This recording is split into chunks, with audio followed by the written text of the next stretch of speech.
ya washairi na Timothy M. Arege.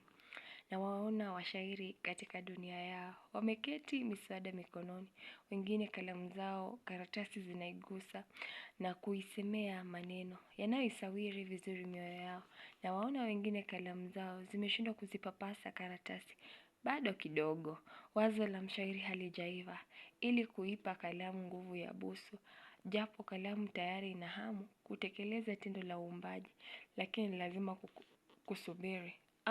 Amri ijayo kutoka chembe ya moyo, mithili mgeni ajaye kutoka huko mbali.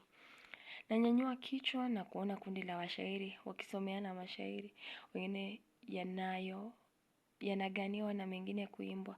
Washairi wanatabasamu na kucheka. Sasa wanalia na kuomboleza. Wanacheka tena na kutabasamu. Alafu wanaonyesha wazi wanavyotekenywa. Na mawazo haya yasiyopata kutu. Kisha wanashangilia na kuimba. Dunia ya washairi, dunia ya washairi.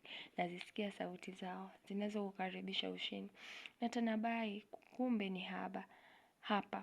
hapa nistahilipo kuwa miongoni mwa washairi tungo waandikao zenye kutamba kizazi hadi kizazi. Furaha iliyoje washairi katika dunia yao. Kazi nzuri kabisa. Shairi lenyewe liko katika kategoria ya shairi huru. Lina mistari mishata pale, kuna mistari kifu imetumika.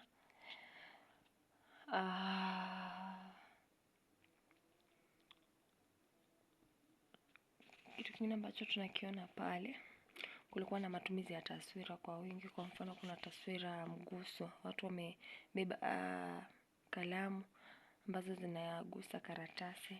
Kuna taswira sikivu, nasikia sauti zao zinaukaribisha ushindi, dunia ya washairi, dunia ya washairi. Kuna taswira mwendo hapo wanapoketi wakiwa tayari kuuandisha. Suraoni, sasa wanalia na kuomboleza.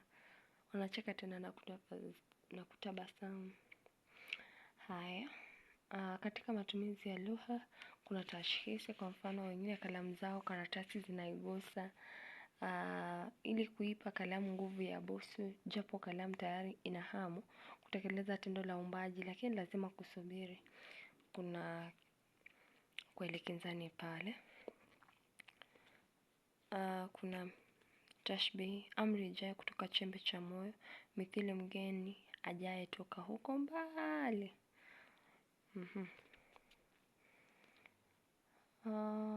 Kuna takriri pia, dunia ya washairi, dunia ya washairi, ili kuleta mahadhi ya kishairi.